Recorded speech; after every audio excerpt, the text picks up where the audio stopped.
Welcome to the show. Glad to have you with us here today on another spring-like looking day in and around South Bend. The weather keeps getting warmer. The snow keeps melting. I know it's just going to disappoint us at some point because it's going to turn freezing again. We can just hope that the snow doesn't come back, I guess, is all. How are things in Cleveland, Jesse?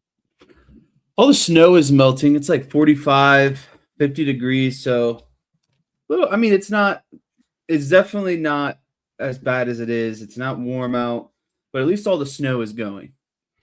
Nice. Now I just have a mountain of dog poo in my backyard.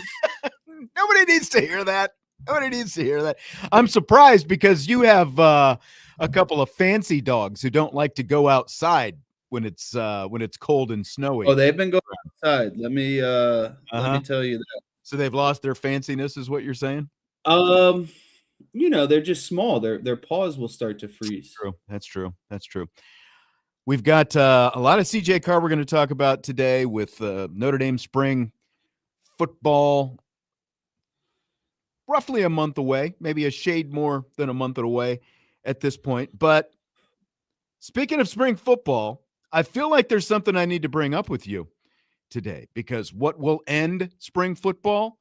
The 95th annual Blue Gold football game, of course. Spring game. Notre Dame Stadium, which we broadcast live here on Sports Radio, WSBT, and other platforms around the universe. Who will be broadcasting that game? As I said yesterday, I'll be broadcasting that game along with Vince D'Addario and Jesse Stiers. Now, on yesterday's show, I feel that I should have recorded this and played it for you today. I didn't think about that. Vince D'Addario called out you, Jesse Stiers, and says he is doubtful that you will actually be in attendance for said broadcasting of the Blue Gold football game. What is your response to cranky old man who yells at the sky, Vince D'Addario? Yeah, I need to understand the basis of his argument here. He says where did this come from? You're all over the place. You're coming, you're going, you're always doing something. I mean, he's got you pegged pretty good, I feel like, from that account. But he says he is doubtful that you will actually be here for the broadcasting of the Blue Gold football game. So if we were, if I were currently in the NBA and I was on the injury report, Vince thinks I'd be doubtful, which sounds like it. Which is like 3 out of 4 chances is I'm not going to be there. I would say instead of doubtful, I am probable. I'm not a game time decision. Okay. I'm not doubtful. I'm not 100% a go, but I'm probable. Oh, so you're leaving some room in there. You're leaving yourself an out is what you're saying. Yeah, but I'm probable. I'm like 70% chance I'm going to be there. So no load management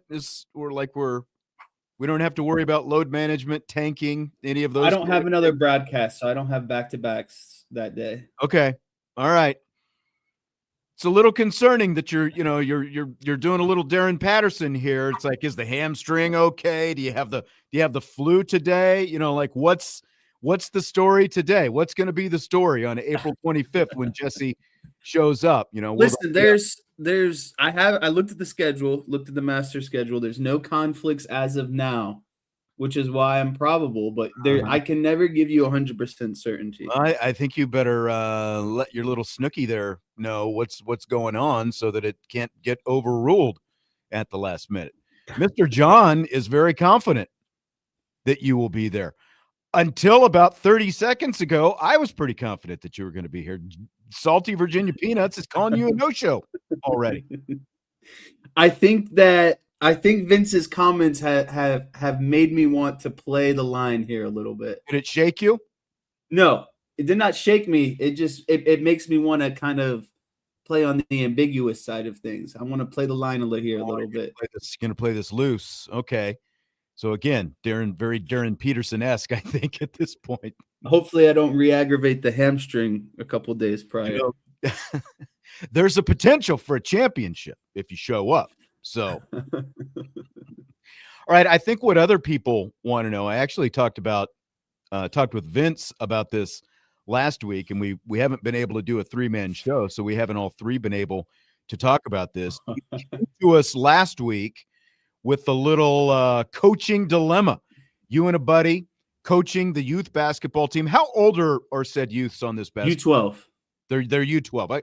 So it's a little bit older than I thought. I thought maybe somewhere in the 10 to 12 range. I wasn't exactly sure. So. U10 is what I usually do for baseball. I'm up an age group for basketball. Okay. So I think that's why I was thinking 10, because you do the younger kids for baseball. So you and a buddy coaching the team before the season started, before they announced the schedule. This is just kind of a recap of the dilemma that you had last week. Before you knew what the schedule was going to be, you guys made plans for this big golf trip out to Myrtle Beach. So you did the golf trip last week. Well, while you were gone, game 1 of the season, so you had a dad pitch in to coach the team during the game while you were gone. And then when you got back the following week at practice, he was all over. He was like Mr. Coaching Pointers, yes, Mr. Tips, Mr. Fundamentals, Mr. Tips. So what happened this weekend at the next game? How did things go there? So I have to give him credit. He made, first and foremost, he made a sign up for the snacks, for post-game snacks and drinks. No parents ever done that before. Very nice. I usually just handle that myself. Yeah. He made a flyer. It's got a QR code on it. Like, he went the whole shebang on it. I have to give him kudos for that.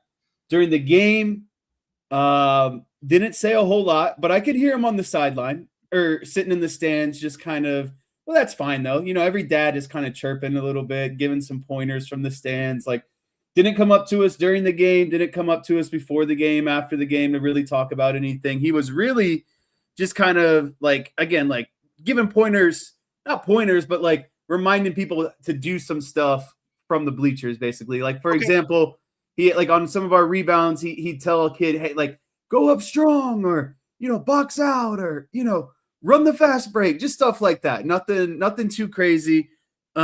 He was a menace at practice, though. He would not stop. Just hey coach, hey coach, hey coach, hey coach. And then he'd come, like, we had lines doing drills. He'd try to come up to players and tell them stuff while we're trying to do drills. Did you have another practice yesterday since the game? No, tomorrow. We only practice once a week. That'll be tomorrow. That's what I was thinking. But to kind of, tomorrow should be interesting because we lost on Saturday. Ooh, okay.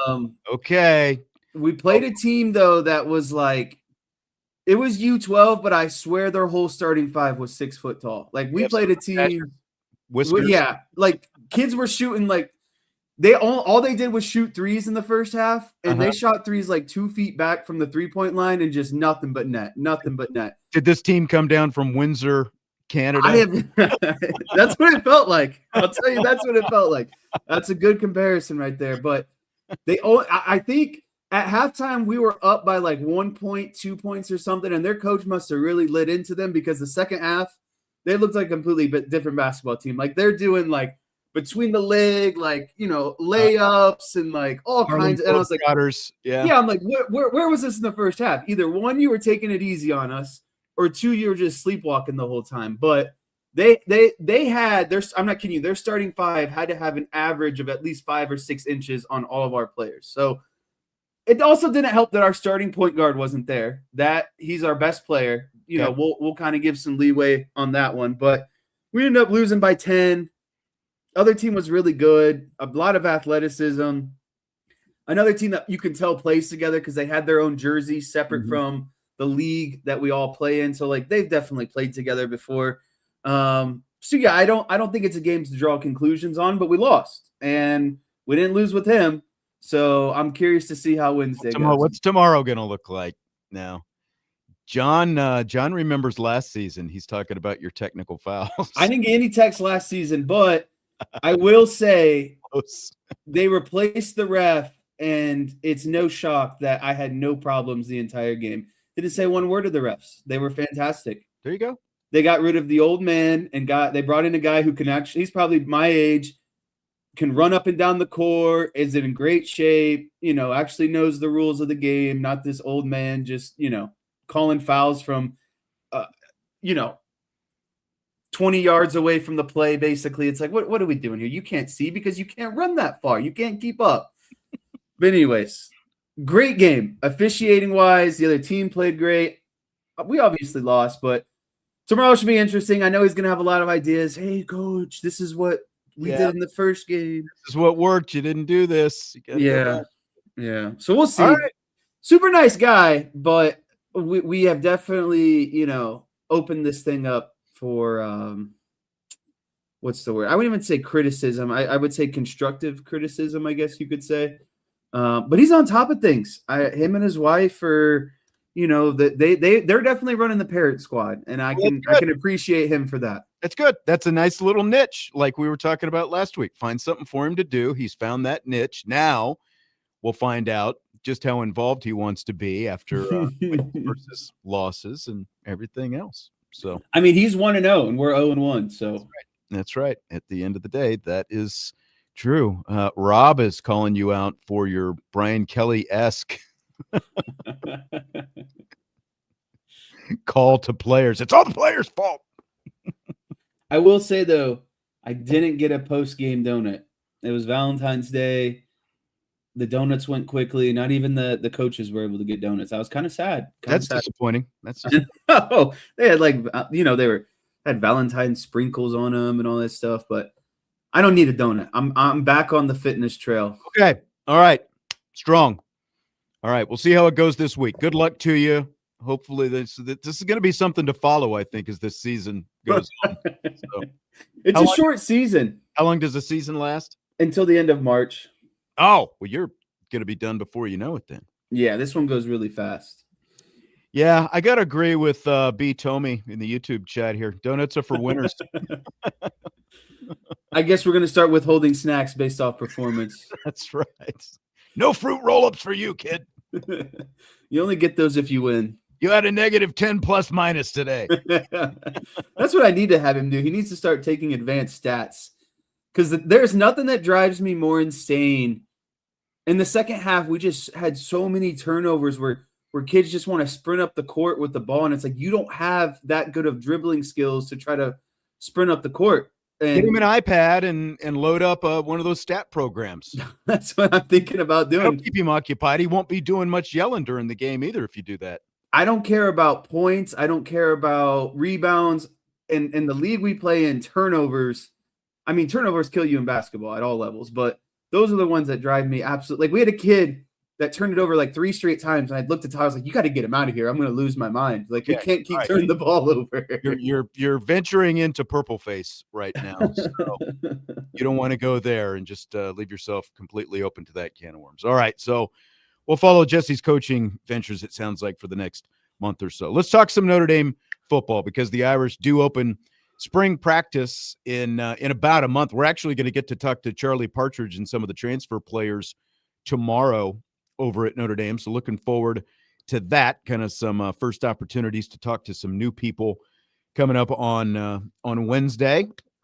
We'll have some of those comments here later on the show afterwards. But this season, 2026, this is going to be the first time since Ian Book in 2019 and 2020, Notre Dame's had a returning starting quarterback, a starter 2 years in a row. Like when you think about that fact alone, overrated, underrated, properly rated, what do you think about that for Notre Dame coming into this season? Yeah, I think that's an underrated aspect for Notre Dame this upcoming season. I think we've been so accustomed to kind of the one and done at the quarterback situation, whether that be through that since Ian Book, it has been through the portal, just a bunch of one and done guys, So I think that this is really huge for continuity. I think this is really good for, offensive rhythm. And when I think about some of the best programs in football, teams that go on to win national championships, teams that are kind of building that mold for a dynasty, like the Clemson years, the Alabama years, the Georgia years.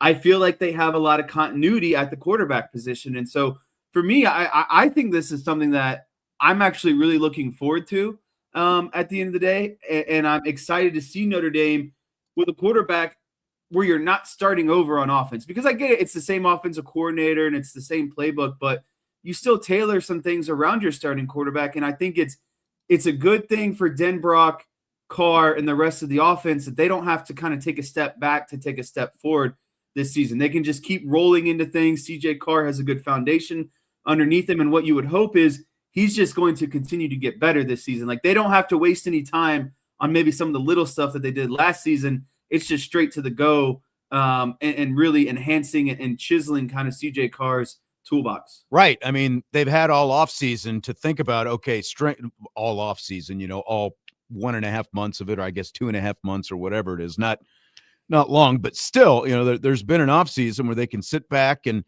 that he's already been in and crunching film and doing some of those things, but they can be thinking about, how do we go to the next level? Strengths, weaknesses, all those different things. And it's kind of amazing to believe now already, because Carr has obviously only started once, one season, but this is his third spring already at Notre Dame. And they've all been under Denbrock Gaduli, like the previous two have. This one will as well. And the biggest difference between this one and last year is the reps were so split up last year because of the fact that you had a quarterback competition going on. You still had Steve Angeli on campus. So, you had Carr, Minchie, and Jelly. All three of those guys are getting reps. And so it's going to look a lot different. Now, you are going to have some of the young quarterbacks. I mean, there are other guys on the roster like Hebert, as Rob points out. Yeah, but there's going to be no quote unquote CJ Carr's competition. offense. That's right. We don't have to waste time on that. We don't have to waste breath on, who's it's going to be. We don't have to act like the reps are going to be shared throughout camp. Like, CJ Carr is going to get the bulk, and that's the way it's going to be from now until whenever he leaves. And I think that is something that Notre Dame has desperately missed, because college football is driven. I mean, all of football is driven, but especially college football is driven around quarterback play. You can't get around bad quarterback play in college like you can in the NFL. Like, the Houston Texans maximize what you can do by getting kind of sub-average play out of your quarterback. And you can't do the same. And that's putting it nicely, but you can't do the same. Eagles. I mean, but you can't do the same at the college level. No, that's exactly right. And there's no glaring hole that they have to, try to figure out with CJ Carr. Now we'll kind of nitpick. There's stuff he can work on. Right. Like I said, I was about to say, we'll pick some things. We'll talk about things that he can work on, but there is no glaring hole. Like, you can't say that about every quarterback, I don't think. Because, like, when you look at what he did last year, he had the 5th best passer rating in the nation. He was number 26 in completion percentage. And one of the things that I found the most interesting is I went through and I looked at some of his numbers this year. The two things that stood out the most, he was 34th in the nation in points responsible for per game.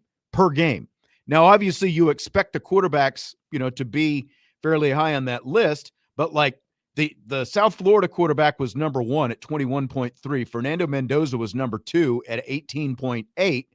And then Carr was sitting there at 13.7, notably ahead of both Dante Moore and Carson Beck in that department. So, like, I feel like, especially when you look at, there's not going to be Jeremiah Love and Jadarian Price this season, and this is going to need to be, like, we're not saying that the running game is just going to disappear by any stretch. They're still going to run the football. They're still going to have an effective running game. But I think when you look at the fact that he was already in the top 35 in the nation, and it is going to need to be, a more CJ Carr centered offense, I think that is notable. And I think the one that really stood out as well, CJ Carr was 4th in the nation in yards per attempt last season. That is head and shoulders different than where Riley Leonard was and even where Sam Hartman was before him, the two previous quarterbacks. Yeah, this isn't the Jalen Hurts offense. We're not throwing, out routes and slant routes and anything like that. This is more like a Dak Prescott offense. We're pushing the ball downfield.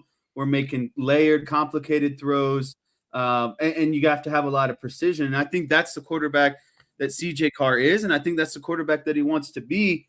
A point that I wanted to slip in here before it got too late, kind of talking about kind of this underlying topic of consecutive years of being a quarterback.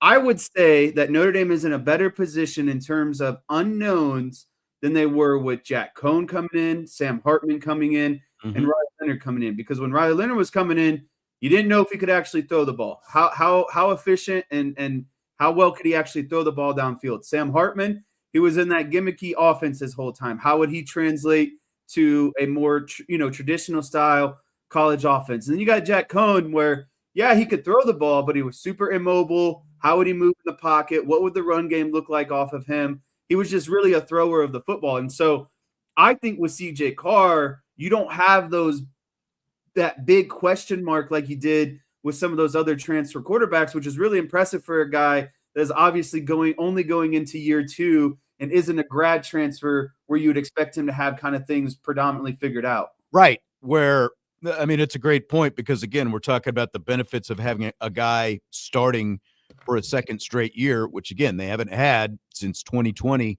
when Book was in his last year at Notre Dame. You're not trying to figure out who your quarterback is on the fly. You know exactly what he is. Yeah, exactly. And like in the case of Riley Leonard, they had him for a couple practices and then boom, he was done for the rest of spring. And so then you really had to wait until fall training camp and you're trying to figure some of those things out. And again, it's like you have a really good book on CJ Carr right now. So if you're Gino Guidugli, if you're Mike Denbrock and Marcus Freeman, like you've got a really good book on him. And I think that it's just going to, especially considering you are replacing a guy who is a Heisman Trophy finalist and arguably the most dynamic running back duo for Notre Dame in, maybe 30 plus years. Like that's going to matter now, having a guy like Carr back and everything that he can do going forward into year number 2. Yeah, there's no big question marks going into fall camp, like you were saying. And the thing is you don't have to, like me in college, I would cram study the night before exams. I'd still do a good job, but Notre Dame doesn't have to cram with CJ Carr like they did with Riley Leonard and Sam Hartman. Like, again, everything is already installed on the basics of the Notre Dame offense. From now, it's like, how can we take things to the next level? Like what can we unlock and how much better can CJ Carr get? I think there were limitations with the prior quarterbacks and you knew you were only getting them for X amount of time. So it was like, all right, do we try to really focus on making Riley Leonard a thrower? Or do we utilize using his legs and let everything else kind of fall in place around him, right? Like, so I feel like with CJ Carr, there's no contingency plan. Like they know who he is. And it's the quarterback that they want. It fits what Mike Denbrock wants to do. Mike Denbrock doesn't have to do a give and take of, oh, well, I'd like him to be able to do this, but I'll compromise and let him do this. Like, no, CJ Carr is the quarterback that Mike Denbrock wants, and he's now been here for consecutive years. And so we can continue to build on things rather than treat it as kind of a short-term rental. We're going to take our one and only break this hour, and then we'll come back and continue the CJ Carr conversation. We will break him down a little bit. Like, what are the things maybe that CJ Carr needs to be thinking about and working out, with Mike Denbrock and Gino Guidugli this spring? We'll get into some of that and more when we return. Budweiser's Weekday Sports Beat with IrishBreakdown.com.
It's Budweiser's Weekday Sportsbeat with IrishBreakdown.com.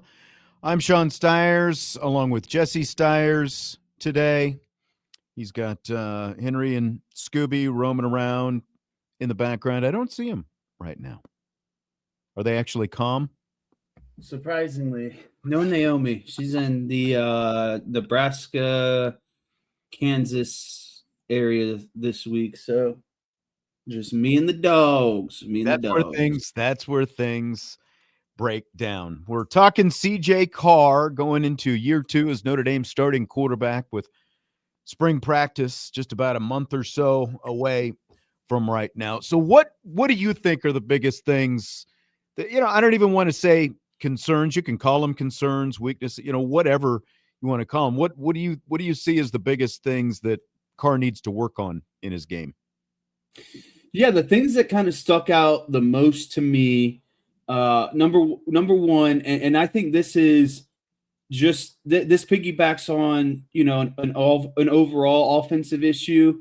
I don't know if the breakdown is in play design, play calling, execution of the play, but there were some bad turnovers inside the red zone. Mm-hmm. Those panic throws against USC, a panic throw against North Carolina State. And I think there are times where, and especially in the red zone, and I know that this is probably something Marcus Freeman talked to him about before the season started, during the season, and probably, in the offseason work, it's okay just to eat a ball and not make a play every time. And the only one I can forgive him on, and I know it's frustrating, but, they're in the red zone and it's another red zone failure, is the NC State one. He only had 6 interceptions to begin with last season. And so I went back today and I watched each of them again to kind of see, exactly what happened. And I'll talk about the USC one in a minute, because I think that to me was probably the most concerning and fits what you're talking about there. But like NC State was 4th and 3 at the 5-yard line. And, they play action. Everyone's covered right away. We can talk about route concepts and stuff like that. I don't know, how much help he was given, with the routes that the guys were running, but he gets pressure coming off his left edge. And so he retreats deep to the right. He ends up back at the 22-yard line. And then he basically just throws it up for grabs, throws it off his back foot. But again, there's no choice because he had nobody open underneath and it's 4th down. So he's got to throw the ball and he just throws it into the end zone and it's picked off.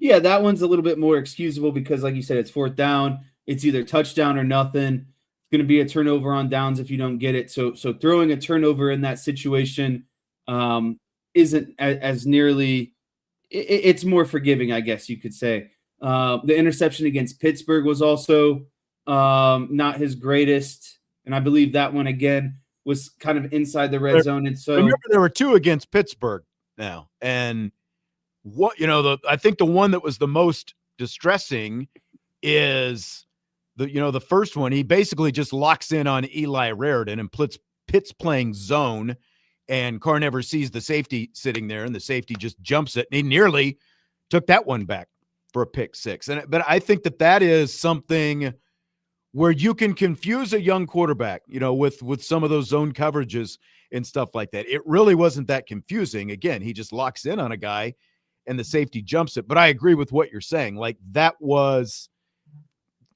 was a little bit more concerning to me, just the fact that he locked in so quickly and had no regard for where the safety was, had no, zero presence for where the safety was on the field.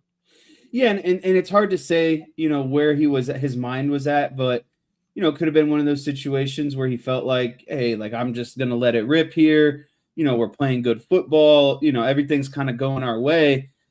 And again, like we're getting really nitpicky. I think these are common mistakes for first-year quarterbacks. Like these aren't out of characteristic. And again, he only had 6 interceptions on the entire year. It's just some of them, when he did throw them, felt really, really just bad. Like they weren't just kind of like, tipped interceptions, or some of them felt like bad interceptions. And they're lucky that the Pittsburgh one and the USC one didn't come back to bite them, because at the time those were high leverage games that Notre Dame needed to win, and they needed to kind of make a point or prove a point in those games as well. And so I'm just going to kind of lump it all together. I think Mike Denbrock and CJ Carr need to figure out the goal line situation this year, the red zone situation, the short down situation this year. I'm not going to say, this is all Denbrock, this is all CJ Carr. I think they both need to be better, and they will be better. And I think we'll see some of that cleaned up at the end of the day. Yeah, I would agree with that, because, again, like if you look at the other interceptions, you brought up the US, like the Texas A&M interception, like that was just like the classic. You're a young quarterback. He kind of hesitates. He throws late over the middle. He overthrows Jadarian Price. It ends up being picked. Now it ended up being a pretty costly pick. Like that to me was one of his worst early mistakes that he made. Because even like the Miami game, the screen pass, they read it, but it again, go back to Pittsburgh. The pick 6 against Pittsburgh was, they're trying to set up a screen pass and the linebacker jumps it and just takes it back, because by that point, I feel like Notre Dame had pretty much telegraphed those screens, like how that was all going to go down, didn't you?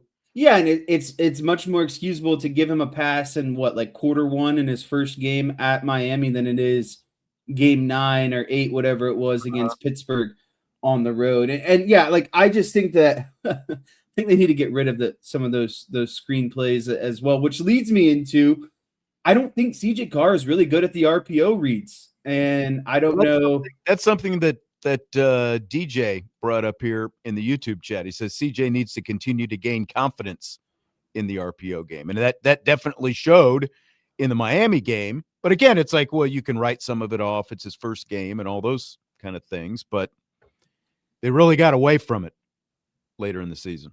Yeah, but I think with the departure of Jeremiah Love and Jadarian Price, they're going to have to be better at it next season.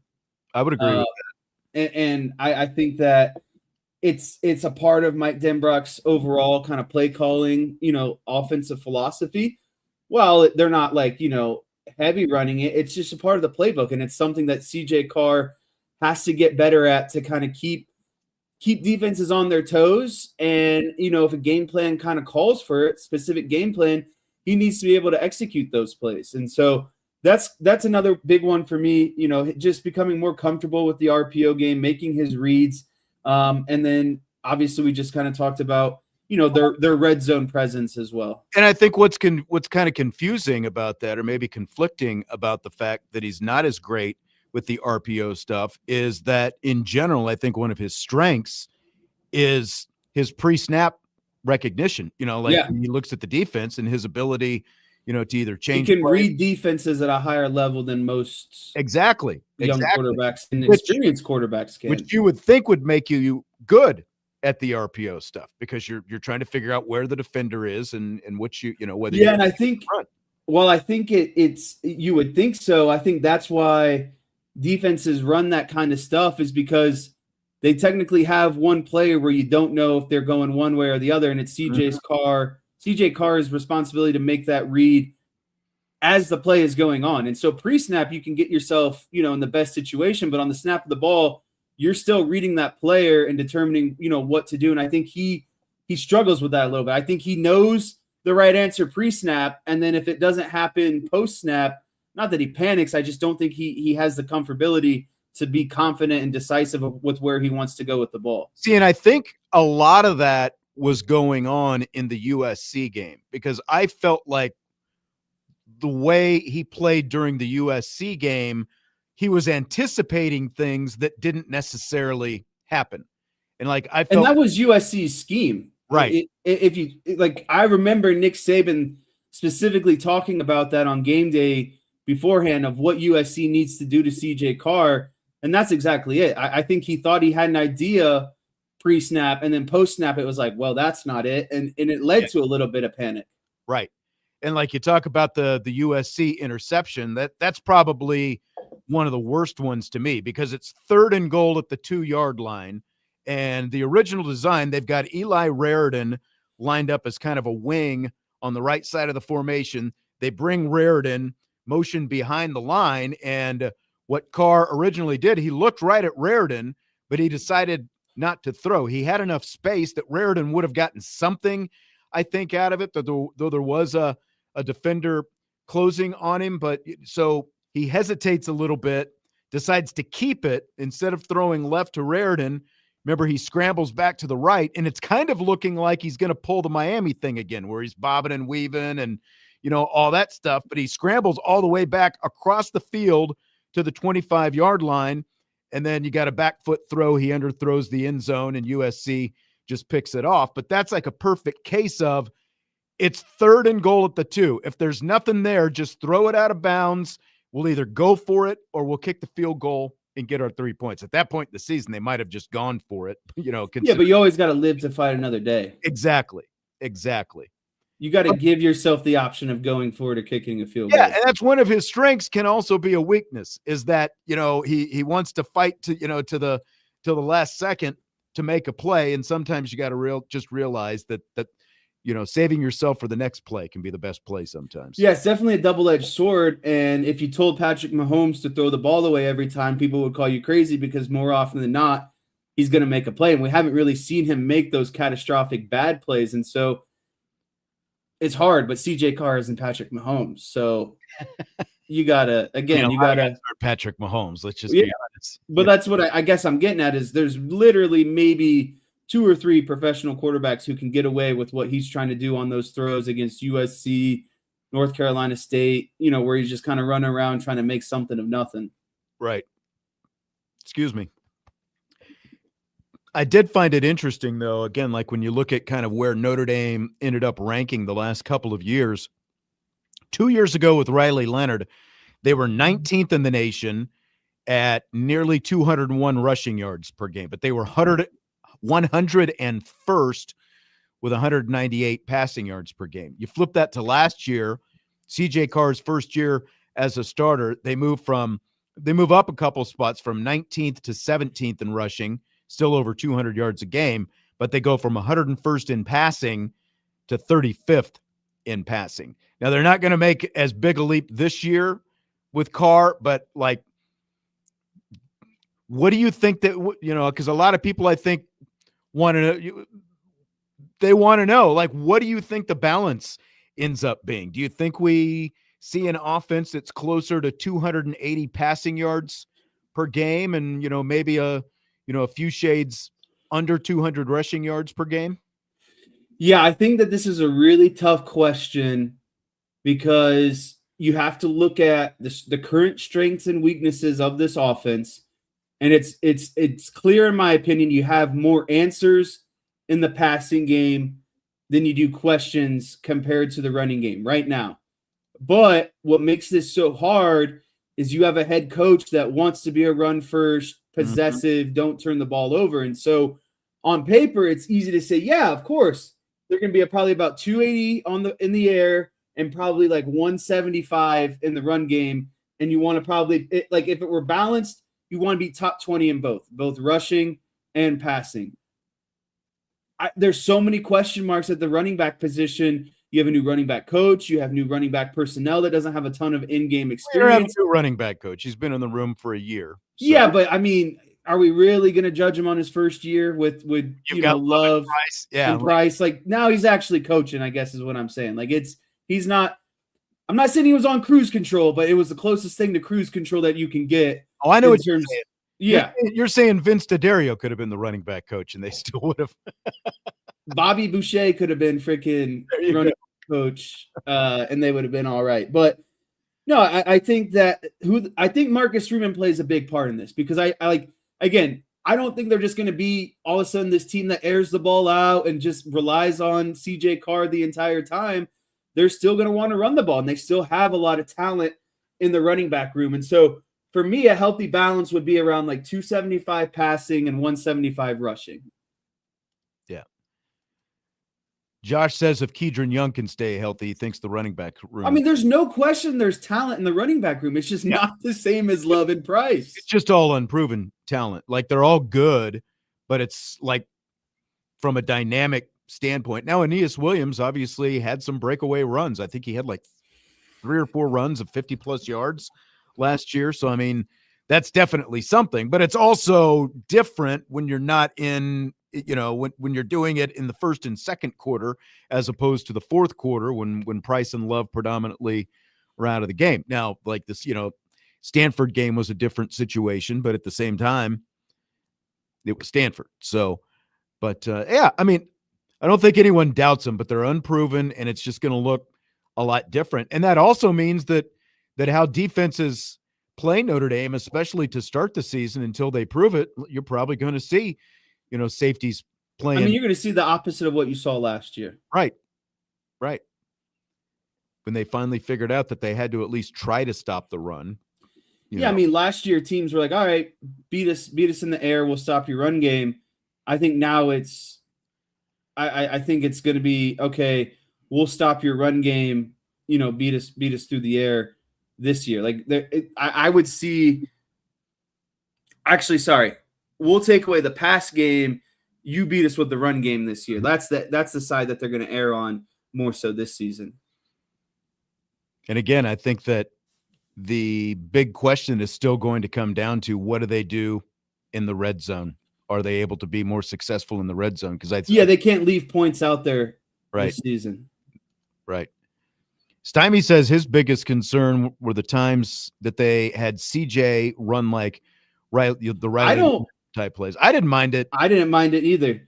A lot of the times he went especially untouched. Red zone stuff because you had to have it. Like nothing else was working, right?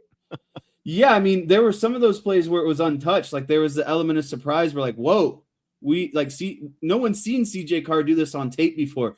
I don't think he needs to be a guy who gets 6-7 carries a game, but I think you can call it when the situation, calls for it, and you need like CJ Carr isn't a Jack Cohen, all right? Like he can still move. He can still get you some yards, but he's no Riley Leonard. He's kind of like in the middle. If you have Jack Cohen on one side, Riley Leonard on the other, he's kind of like that perfect medium where he can get you some plays, but we're not going to rely on him by any means. And so, like, I thought the play against Pittsburgh in the goal line was fantastic. It was like basically double power, and Love led up the gap, and he went pretty much untouched. I don't mind that stuff. Now, if he starts taking some hits, we're going to have a little bit of a different story. But and you're also going to have even bigger bodies with Williams and with Kedron Young, depending on who's in, situation, who's on the field and stuff like that. When you talk about some of that power and ISO and whatever else, like you're going to have a bigger dude in there to be the lead blocker for him as well, if you're still running that. Yeah, I wouldn't get in front of Kedron Young. I'll tell you that now. No, I think a lot of guys would buy into what you're saying. I'm going to tell you that it's amazing how, and maybe this just was because I played at the NAIA level, but once you get to college, every running back is like a 5'8" stocky bowling ball. Like, that's right. No one wants to get in front of those guys. They're already low to the ground. They're already every drill. And that's the other part is running backs run every drill so hard. It's like, dude, we get it. You could put your helmet and shoulder down on a Wednesday practice where we're thudding in pads. Like, but you're going head down. Yeah. Like, and that's another thing when it's like, spring ball in Michigan and it's, 6 a.m. and 5 degrees outside. It's like, yeah, the last thing I want is a 5'8", 230-pound running back just shoulder down trying to run through my chest. Rocked up, jacked up dude. Who was that guy at Riley? Mike Anderson. Everyone was Mike Anderson by the time I got to college. Yeah. I hated those games against Mike Anderson, but I got the job done every time. I swear my helmet is still ringing from playing against that guy. Every play was like a freaking semi-collision in the hole. Yep. He was a dude. He was a dude. That's for sure. He had a dude on the offensive line. That was when you were still a young pup too. So I saw this guy. He asked ChatGPT. I was looking for some stuff. He asked ChatGPT to predict CJ Carr's stats for 2026. Like when you talk about, okay, you don't have Love and Price anymore. You're going to have different running backs. You don't have the same receivers, and it is year 2 for CJ Carr.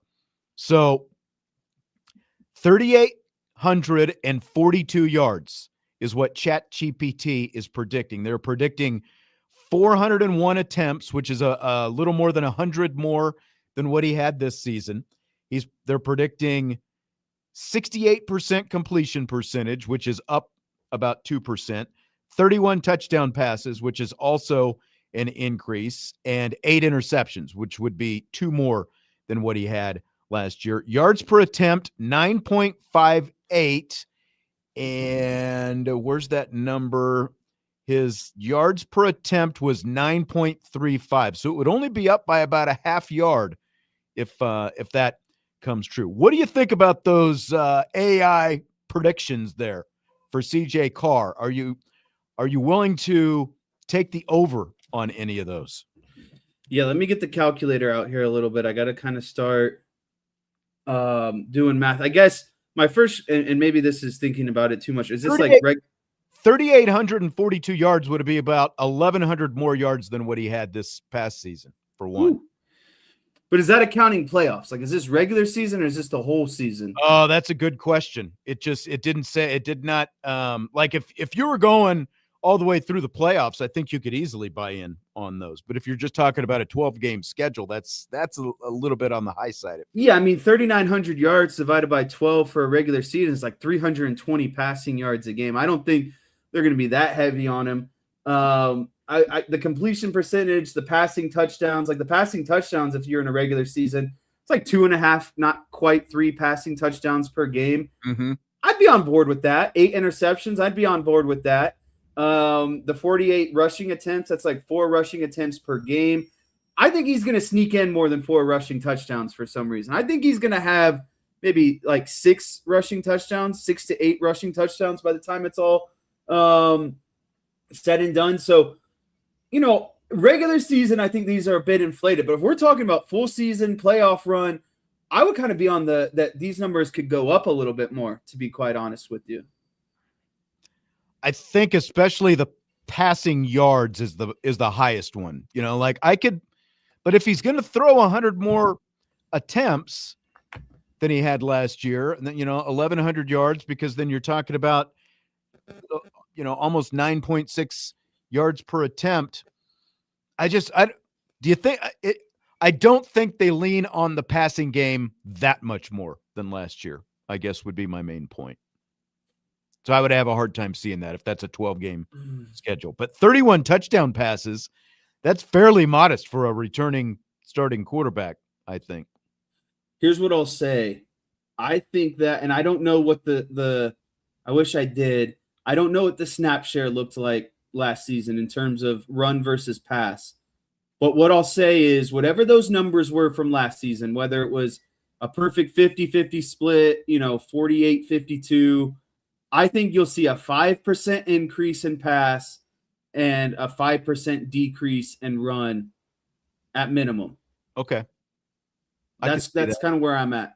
I could see that. I don't think it's like you're saying, I don't think they just become this, pass first gunslinging type offense, but they're going to throw the ball more than they did last year. And I don't think there's any question about that. Yeah, they have to.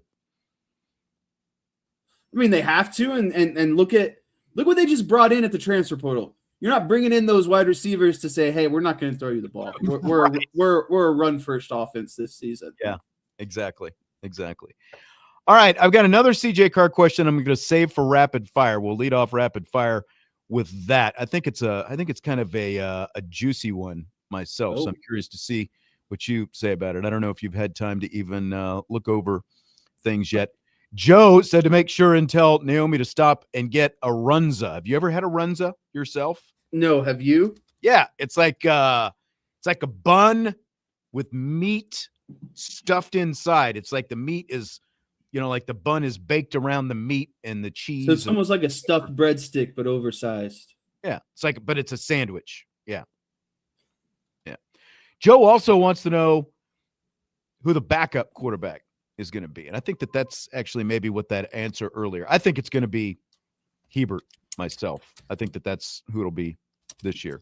Like you'll have Gerard and, those guys and Grubbs on campus, but I think that Hebert is going to be the backup. Rob wants to know if it's just a beef Wellington, but a sandwich. The meat is not quite as advanced as a beef Wellington. It says a traditional German Russian yeast dough pastry stuffed with ground beef, cabbage, onion, and spices. Yeah. Famously known as a Nebraska staple. Yep. She's headed to Wichita right now.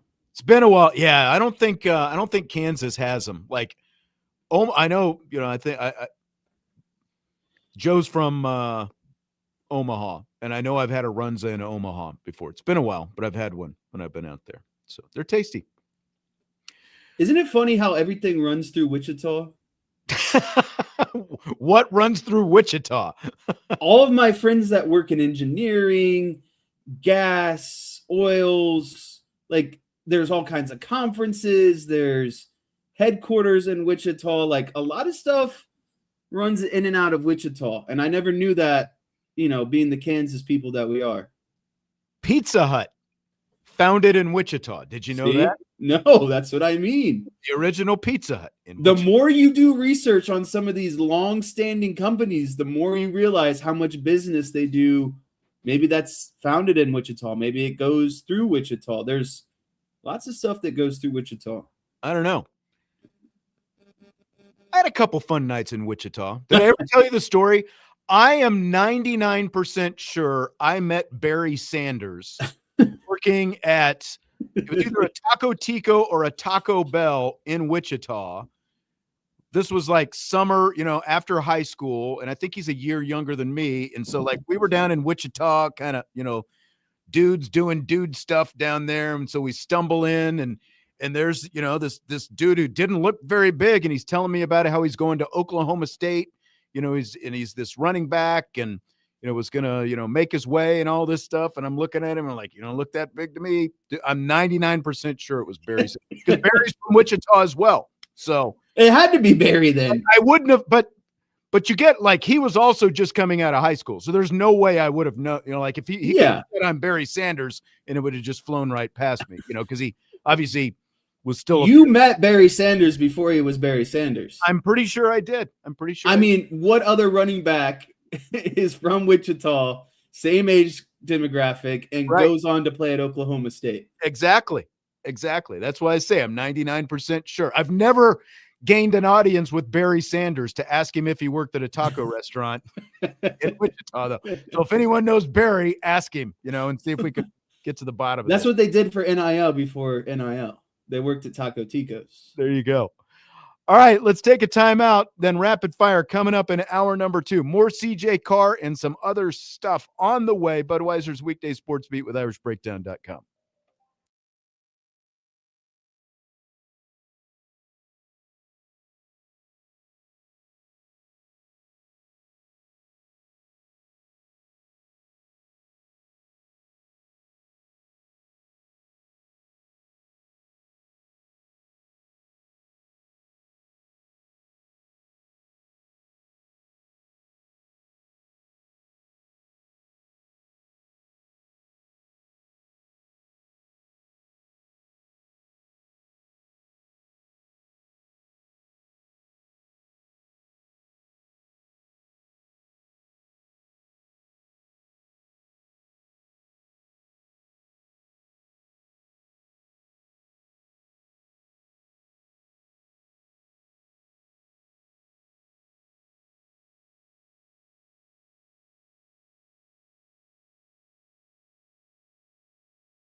Hour number 2 of the show. Glad to have you with us here today. Budweiser's Weekday Sportsbeat with IrishBreakdown.com. And since it is the second hour, Jesse is juggling his microphone, and it's rapid fire time. If Jesse.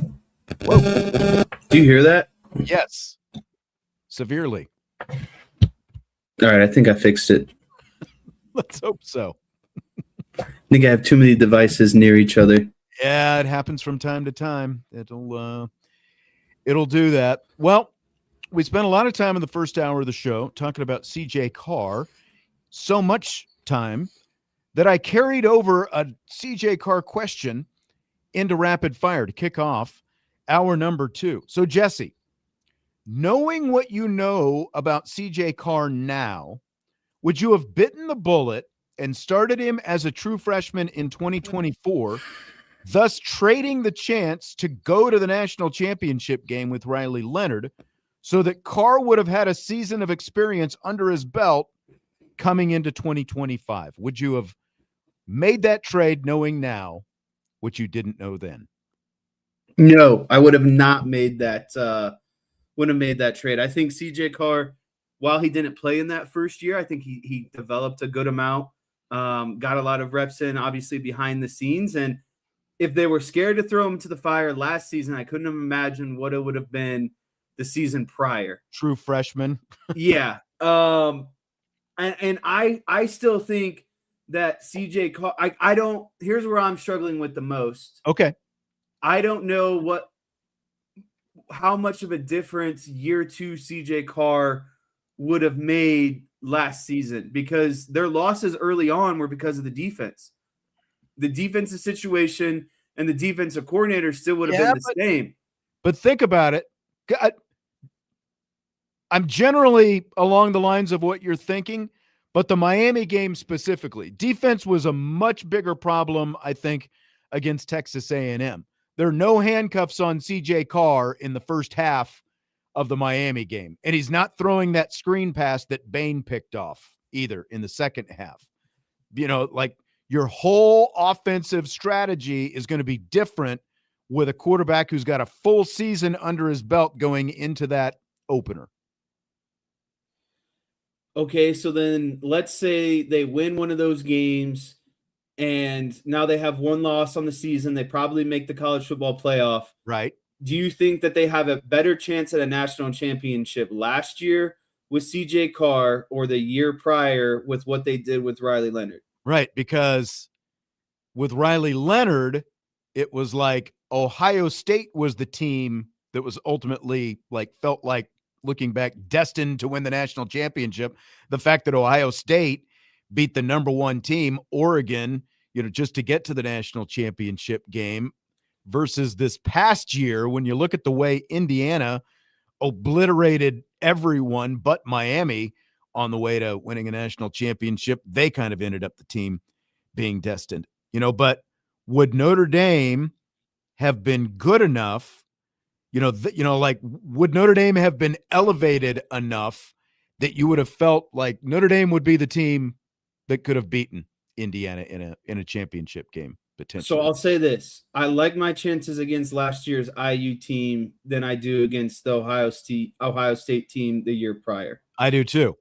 Just on paper. But at the end of the day, you've got to make a complete trade, because you're essentially, again, you're giving up even getting to the national championship game potentially. You probably are giving that up because you're just saying, this is a season of experience for a very talented but true freshman quarterback. So you're giving up that title run, not knowing if you would, actually punch through and win a championship the next year. I think the other thing you have to consider in this question is, what did that national championship do in terms of putting Notre Dame on the respect radar? Right. What did it do for them in recruiting? What did it do for them in terms of being able to go out and get certain coaches? Like, even though they didn't win that national championship, I still think that they are seeing the benefits of going to that national championship, because it's like, hey, we're a season removed from a national championship, and we feel like we're in a better place now than we were then.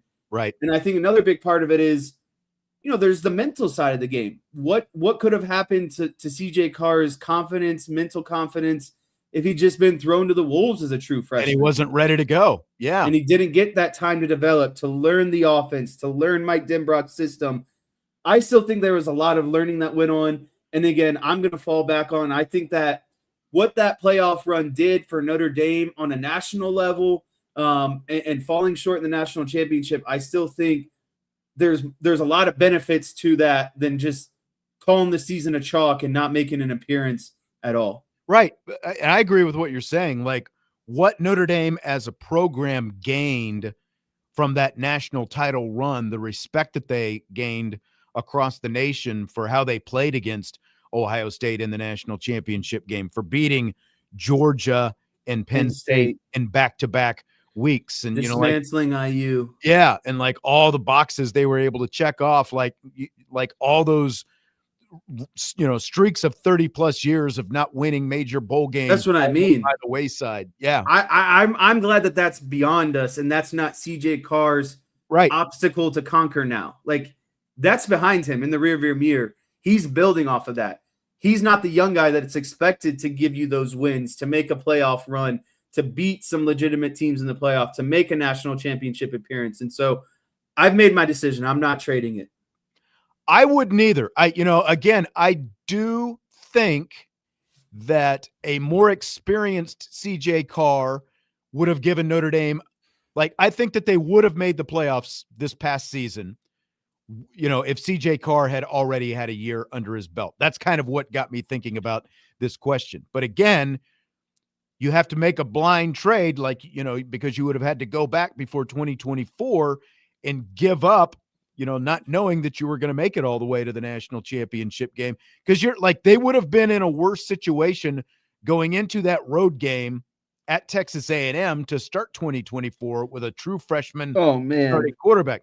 They were willing to take the risk in year 2 because, as DJ said, even though they have a different game, Leonard was good for CJ. He was. And as Joe says, he needed to learn Denbrock's system first, so that year in Denbrock's system under Riley Leonard ultimately was good for CJ Carr. So you weren't just, as you said, throwing him to the wolves. So again, I agree with what you said, but I thought it was, at least worth kind of talking through, because I agree. You wouldn't have had the CJ Carr that they had even this past year if he hadn't at least sat on the bench for a year.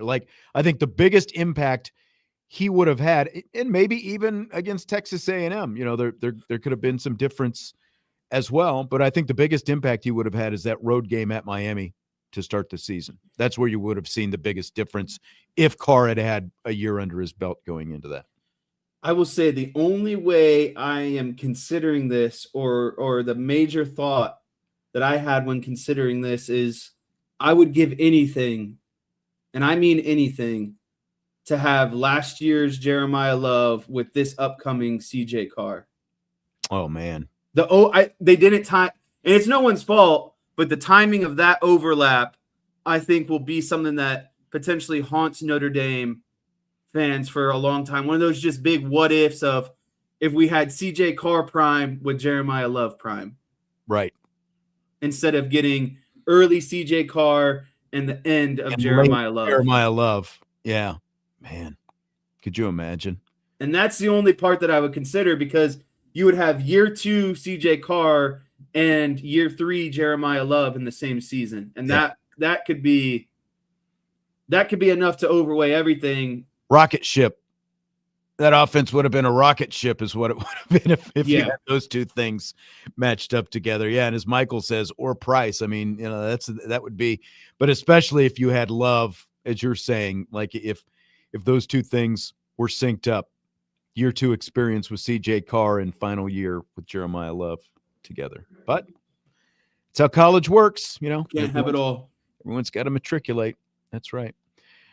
We were having the taco talk at the end of the last hour. Irish for Life 99 in the YouTube chat says he would make Blair Keel ginormous burritos when he worked at Taco John's.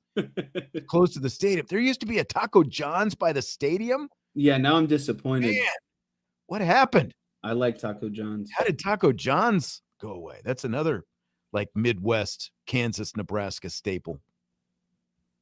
That's disappointing and disconcerting.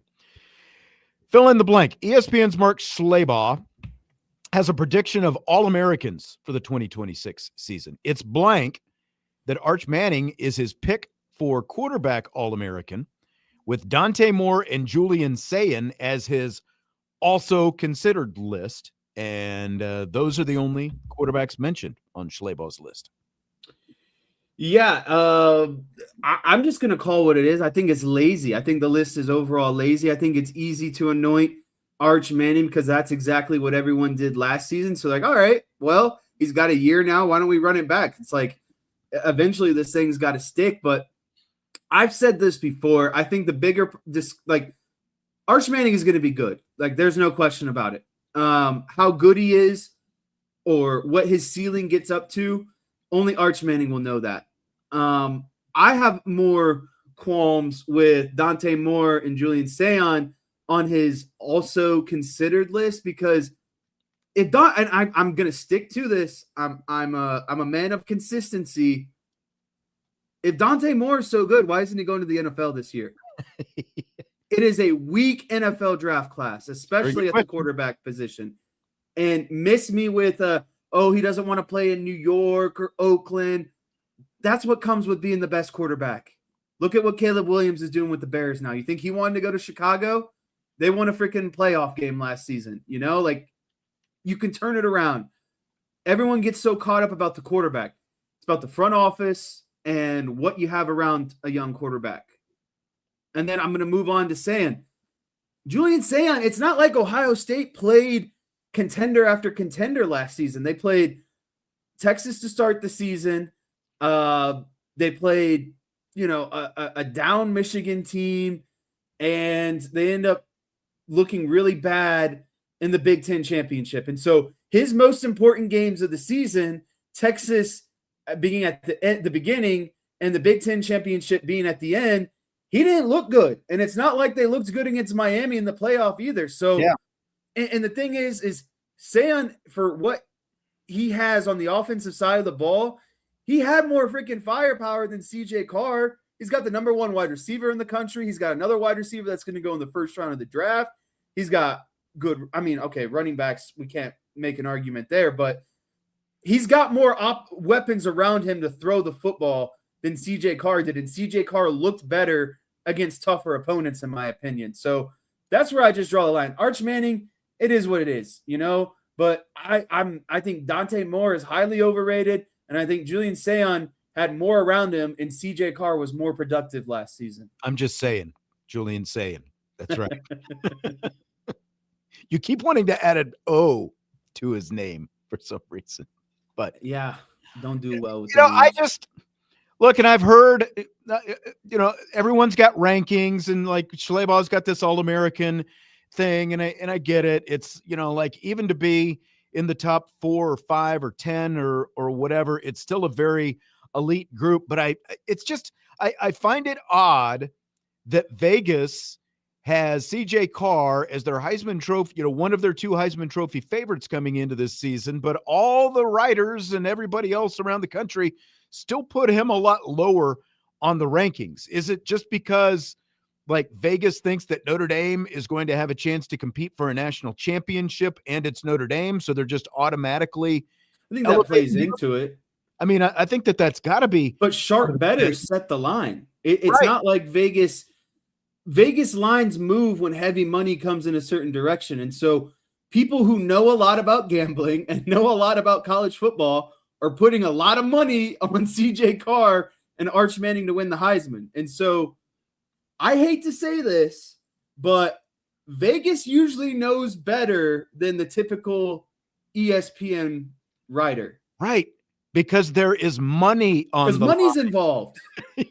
Yes. You have to be right when money is involved. That's right. They're not just randomly throwing these, lines out there on the, and again, like if you look at it objectively, and I guess I'm talking like, I'm surprised that CJ Carr got 0 mention in something like this. And I'm surprised that he is, again, showing up as low as he is in these, 2026 quarterback rankings. And and stuff like Well, and that. then like what we're talking about, when you have running backs departing like Love and Price, don't you think that should provide even more of an uptick for his game? Yeah. And I mean, again, he was already number 5 in pass efficiency in the nation last year.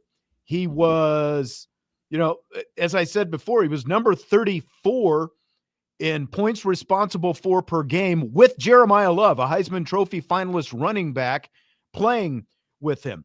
He was number 4 in passing yards per attempt last season. I think, like all of those, this is a first-time starting quarterback, and I realize Sayan is a first-time starting quarterback as well. But that's why I think you can do more of an apples to apple comparison with those two. Right. Like Sayan has a little bit better completion percentage, but he also had Look who he's throwing to. He had Jeremiah Smith. Like year in and year out, they're going to have one of the best receiver rooms in the country. So like it's just different. Like who he was throwing to. Arch Manning showed last year that there was a lot more hype than actual substance, and it just feels like people are buying right into that hype with Arch Manning once again this year. They're just rubber stamping it. And to your point, CJ Carr had less experience than anyone except for Julian Sayin. Of these guys that we're talking about, he had less experience than Arch Manning. He had less experience than Dante Moore. And at the very least, he played on par with all of those guys. And so now he's going into year 2 with a full season of experience. It just feels like people are missing the boat on CJ Carr. But I think that's actually a good thing, personally. Like, yeah, I do too. I don't think that he needs all this feeling like he needs to shoulder the load at Notre Dame. Right. Exactly. All right, we've got more rapid fire coming up. We're going to cross sport a little bit here in just a minute. We're going to take our one and only timeout of this hour, and then we are back with more rapid fire. Budweiser's Weekday Sports Beat with IrishBreakdown.com.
Budweiser's Weekday Sports Beats with IrishBreakdown.com. It's hour 2 of the show, and that means rapid fire.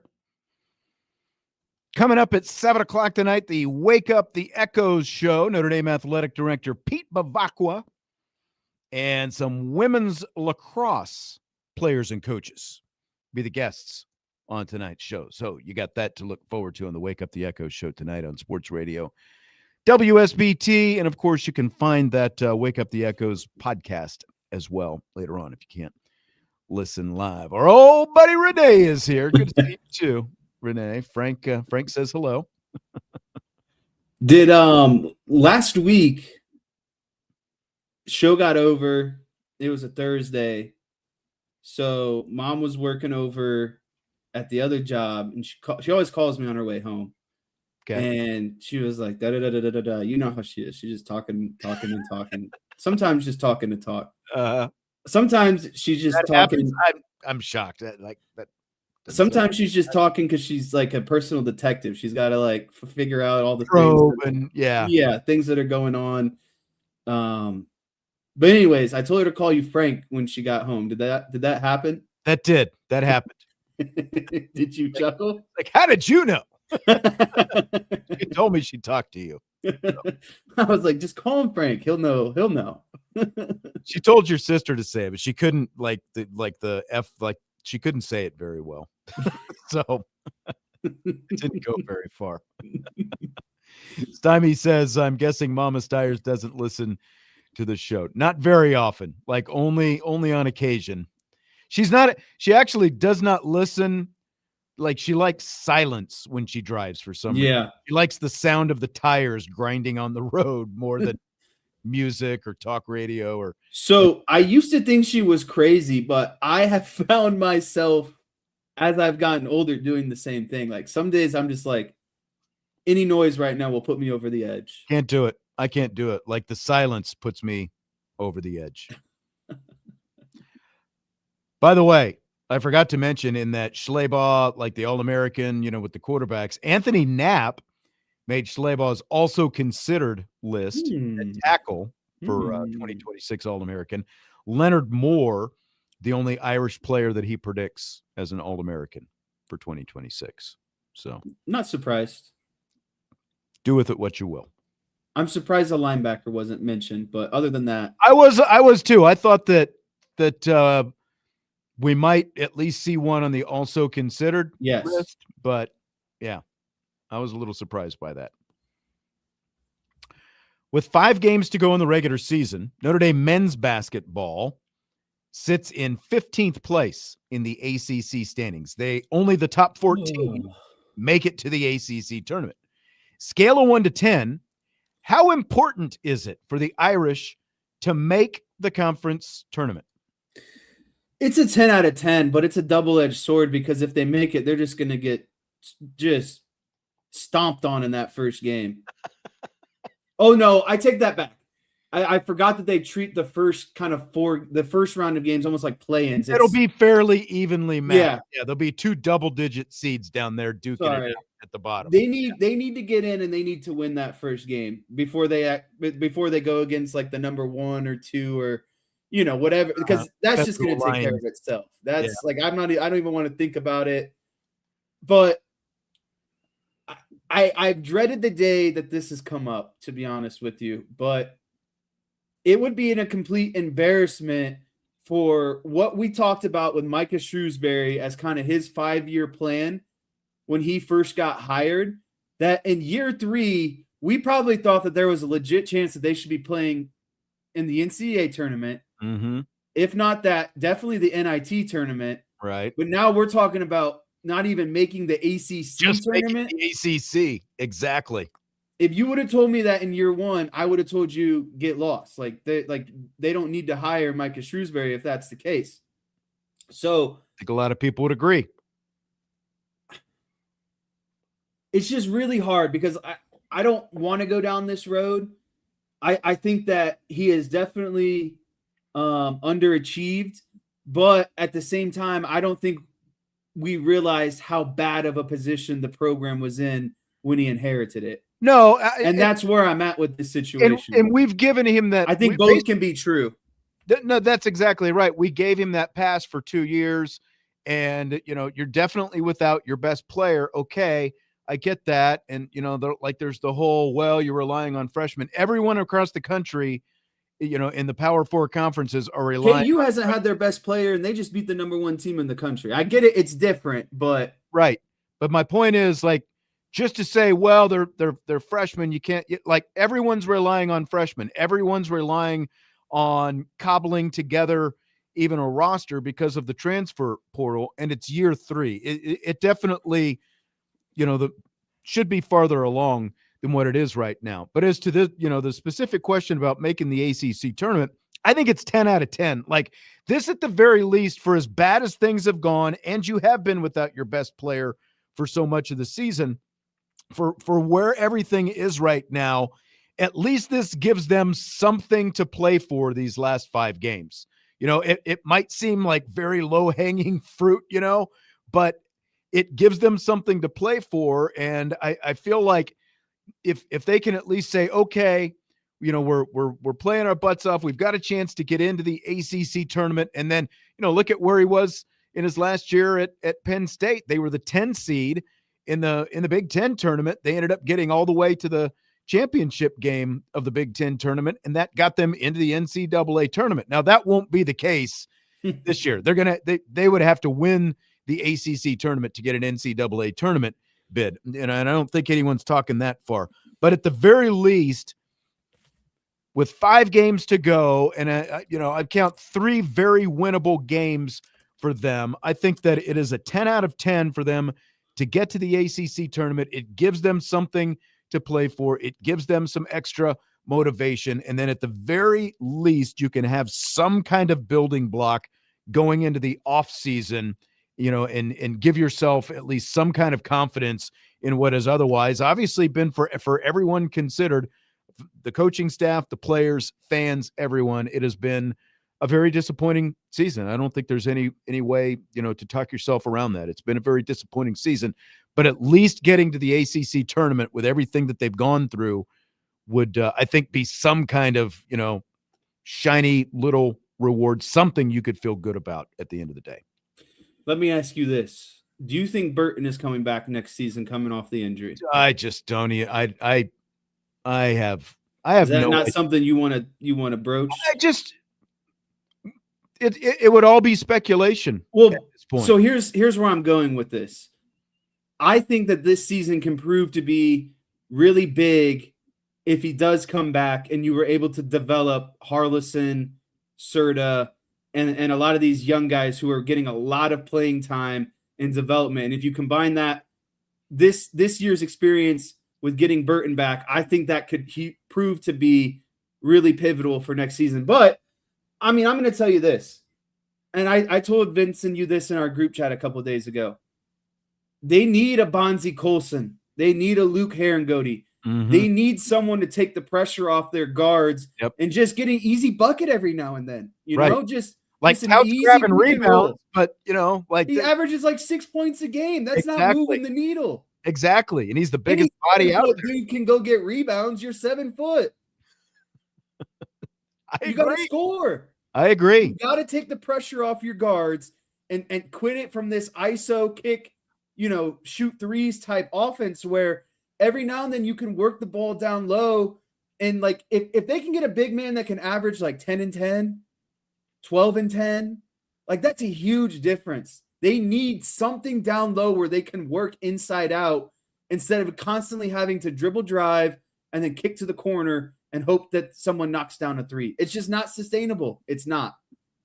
I completely agree. And it has been 8 years since Bonzi Colson played at Notre Dame. And it was the last time they were good. Yeah. And that's exactly it.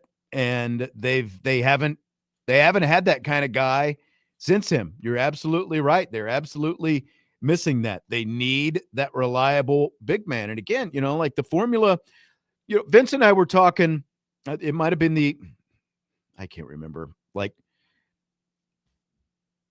Mike Bray essentially with the get old, stay old had kind of the money ball of college basketball for his time. but it doesn't feel like that is a model. Like that is still something that Notre Dame, I think, could really benefit from, but it just doesn't feel like that is a possibility anymore because of the transfer portal and because of NIL. Like, does it feel like that to you? Like, is there a way that Micah Shrewsbury could even come close to that by getting guys to stay around that long and, the development track? It's hard to say. Like I think that's the issue is they don't have a formula or an identity as a program of, hey, we can sustain guys for 2 to 3 years, get a big man that stays like there's no formula. And so I think with how good the ACC is, I don't think you can try to play that ball and be good every 4th or 5th year. Right. And I think that's really where it's at right now. Yeah. And I think at Notre Dame, like you said, every 4th or 5th year, I think that like every 2nd or 3rd year, like that's kind of the rotate, like that's the cycle that it needs to be on. At worst case scenario, every 3rd year. And we're, obviously on year 3 right now. So, okay. The NBA changed its All-Star game format this year. There were 3 teams, a world team of international players, and then 2 U.S. teams. One was called the Stars. The other was called the Stripes. They played a round robin, then a championship game. What do you think of this format? Did you watch any of it, or did you just hear about it afterwards on social media? Watch the whole thing. What did you think? I loved it. You had guys playing competitive basketball. I mean, they were basically playing 1-quarter games. And I thought it was some of the best all-star basketball I've seen ever in terms of all-star game, because you shortened the window. You made it as, basically U.S. versus international. Obviously, there was the second U.S. team, so it was playing towards the Olympics a bit. But, I mean, you saw Kawhi Leonard put up 30 points in 1 quarter. Guys are playing defense. You see guys hustling back. You see guys trying to go for shot blocks. Like, it was all there. I will say this, though. There's one thing that really pissed me off today, and it was Stephen A. Smith. Oh, here we go. Talking about, Kawhi Leonard put up 30 points, but what does that matter? Because he's not going to be doing anything in April. So I told you so, referencing the playoffs. And he's the problem. How can you be a guy who has roots in NBA basketball and the entire time you're leading up to the All-Star game saying you need it to be more competitive, you need guys to try. Then Kawhi Leonard goes out there and puts up 30, and now you're bashing on him because he can put up 30 in an All-Star game, but he can't lead his team to the playoffs in April. Like, which one is it? You know? Right. And you can't say you're this NBA guy or an advocate for the league when you're up here bashing a guy because he tried too hard all of a sudden now in an All-Star game because he put up 30 points in a quarter. So you're going down a different rabbit hole. You're on your own tangent right now. Like you're No, I'm saying that it was so improved that now we're criticizing how guys are playing. Right, because everything's got to be, yeah, exactly. I just felt like it's like the format that they use with these. How many games did they ultimately play? 3? 4 games. But it's like the short attention span of now, right? Like you break up shorter games. As you said, you've got 2 U.S. teams, and the Stars ended up playing against the Stripes. The 2 U.S. teams ended up coming out of the pool play round robin thing. So I thought it was a very novel approach. I'm really curious to see if they do this going forward. I know, some of the old heads that I've listened to didn't necessarily like it. They want something that was still working 30, 40 years ago, which it's like they finally found something that works. Why do you have to dig in and say, well, I need something, more like this 40 years ago? That's what I mean.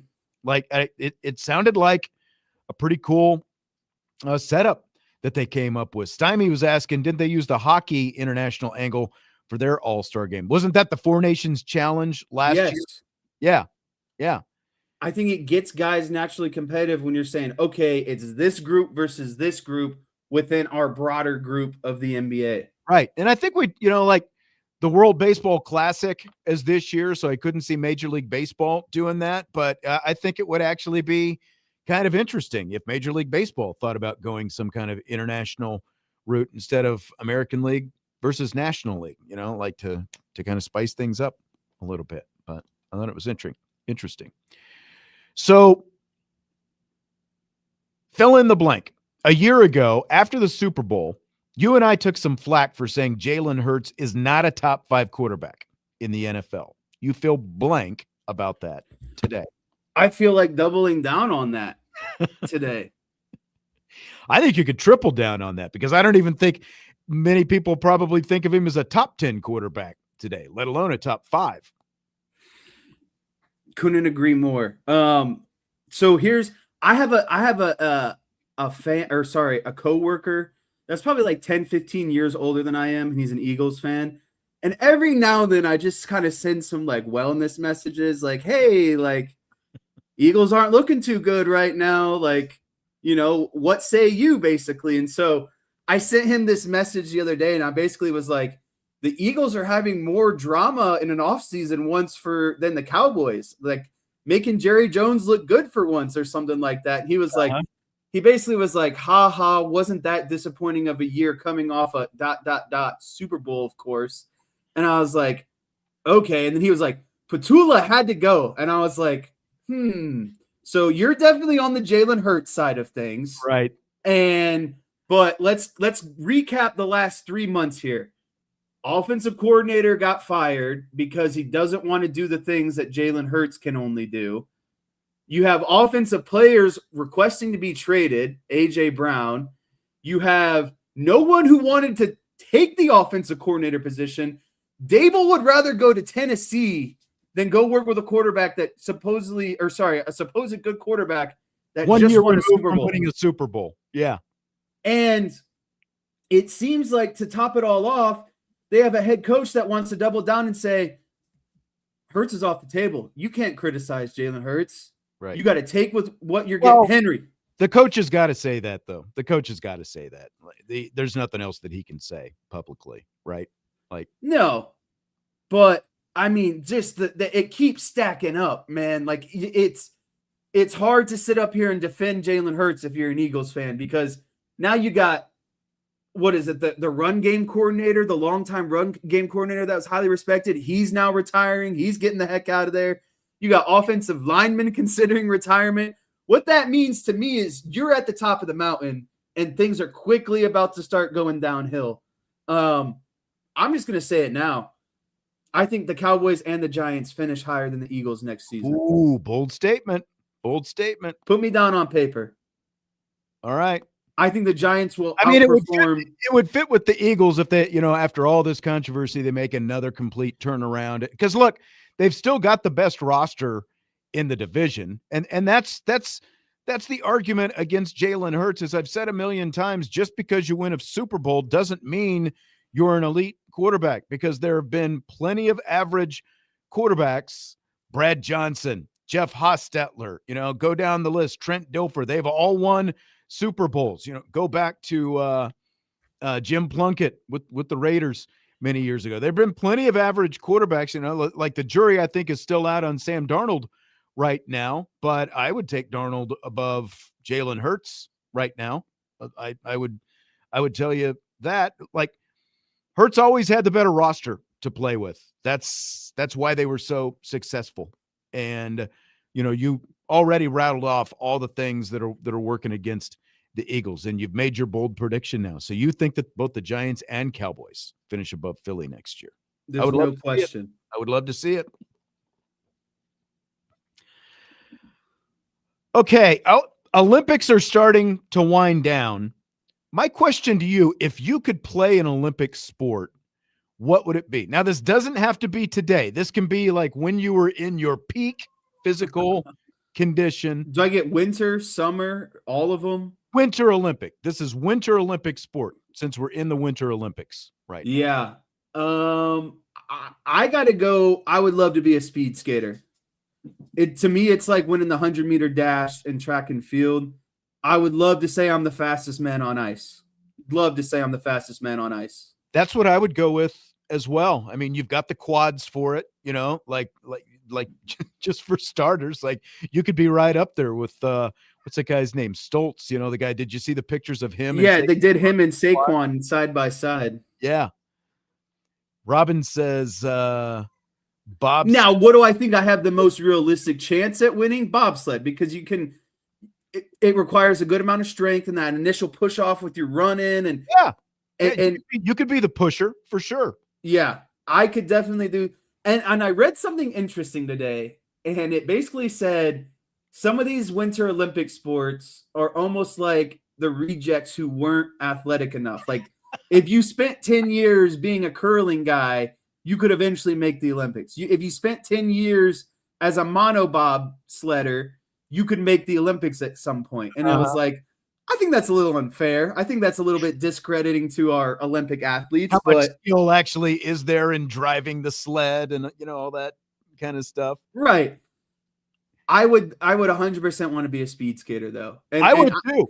I'm not talking about like the 1600 meter. Like give me 2 to 4 laps around the rink and that's all I need. I like the short track sprints, like Apollo Anton Ono. Like yes. he's the first guy I remember seeing doing the short track. And there's so much strategy involved, and not all of it is even 100% exertion, because it's almost like you're kind of, tap dancing around the rink there for a couple of laps, just warming up. Then all of a sudden the bell hits and everyone's sprinting, and there's all kinds of frenetic stuff going on, like down to the wire, like the race the other day, where it's like, here come 4 guys around the last corner, and then boom, 3 of them wipe each other out, and the guy just skates across untouched. He was in last place. He's got the gold medal when it's all said and done. Like the short track speed skating is always seemed like the most fun to me. Now, if I was just trying to be Mr. Cool Guy, I would do snowboarding, but there's no reason for me to be in the air trying to do flips and stuff. Like I keep my feet on the ground, straight line sprints. Don't got to skate backwards. Some people are bringing up curling and hockey. I'm just going to point blank say it, and I'm going to say it in a selfish way. Team sports and the Olympics, yes, it's cool, but the Olympics is about individual glory. I think so too. No one cares about the guy who won gold on a 20-man hockey team. They care about the guy who set the American record. And I don't know if you're Mike Eruzione might have something to say about that. I just feel like 46 years later, but I get your point. I agree. Like the individual stuff, and that's one of the cooler things about, I think, the Winter Olympics themselves. They're such niche sports, that you definitely don't see very much of the rest of the year. Figure skating maybe is a little bit overdone, but people like to see it on TV. We were talking earlier about, what we like to listen to when we drive. And Irish for Life says, my voice is too soothing. My voice. He needs music. Talk. Always falls asleep. See, I can't listen. Like I need talk radio / podcast when I'm driving, because I need that kind of soothing, calming voice. Like the music to me, especially when it's like stoplight to stoplight, it's just, it stresses me too much. Like, the music for some reason. So I need the calm kind of soothing talking. So that's what I've got to listen to when I'm driving. Yeah. That's why I can't listen to music, is because it enhances sometimes my frustration with other people driving on the road. Like the upbeat and stuff like that. Yeah. Yeah. And I don't listen to enough podcasts and stuff like you do where I can just throw something on. So at times it's like, all right, it's just me and my thoughts on the way to work. Deep Thoughts with Jesse Stiers. All right, that's going to do it. We will be back tomorrow. Wake Up the Echoes coming up next. Budweiser's Weekday Sports Beat with IrishBreakdown.com.